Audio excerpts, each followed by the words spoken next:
So you guys just met my little girl. She's 5.5. The half is very important. So we're going to show you some of the aspects of the sensory path that make this accessible to our students with visual impairments. Everything that's on the wall is textured. You can kind of hear that sound. And then everything also on the wall will soon have little dots along the bottom that allow a student to use their cane to track. We also have Braille up that have those directions again to give them a little more independence. So this section will actually have a lot more textured circles up, but you're going to match the texture. So right now we've got a felt, and then we've got a little bumpy one, so you can come along and feel it. And then we have some memory foams that reacts.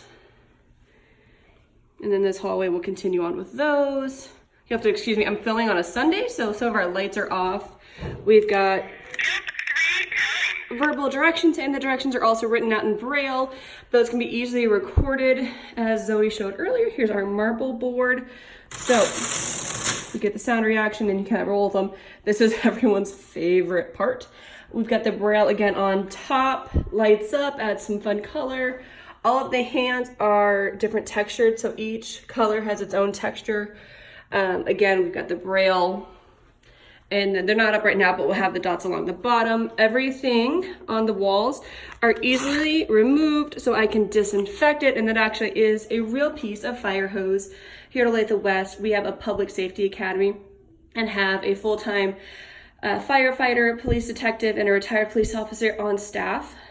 So they were so kind and donated an actual piece of the fire hose off one of the trucks, so we can really get my hands-on experience with some of those items. Now this is a very cool wall, and I will show you all that in just a minute. More verbal directions. On this wall, we will have a lot more of our emergency signs and our sight words and emergency words in general. Anything in black is going to be this texture. Red will be the straight vinyl. And again, we will have the Braille next to it.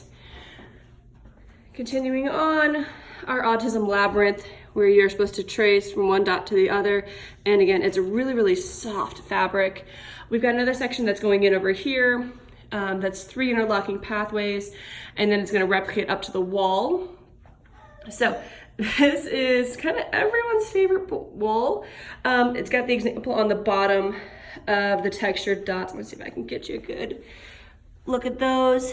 So this is actually just achieved with a textured spray paint. Same with all of the textured vinyl. I couldn't find any textured vinyl, so what I had to do, make it myself. All of these things on the wall, again, have texture.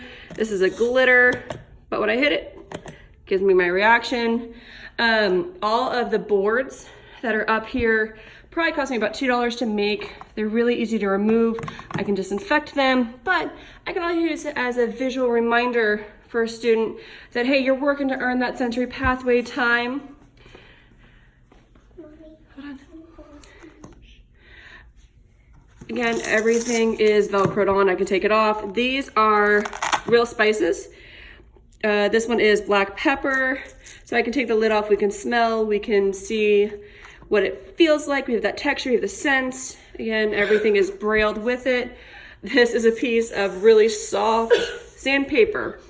All different textures. We're going to be adding even more up here. I've got some more buttons that make sounds that we're going to be adding. We can change them around. We can do all sorts of stuff. Everything on here is very interactive.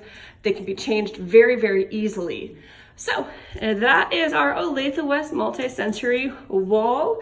And this is one of our walls that really allows those students with visual impairments to have that sensory output break. It's awesome.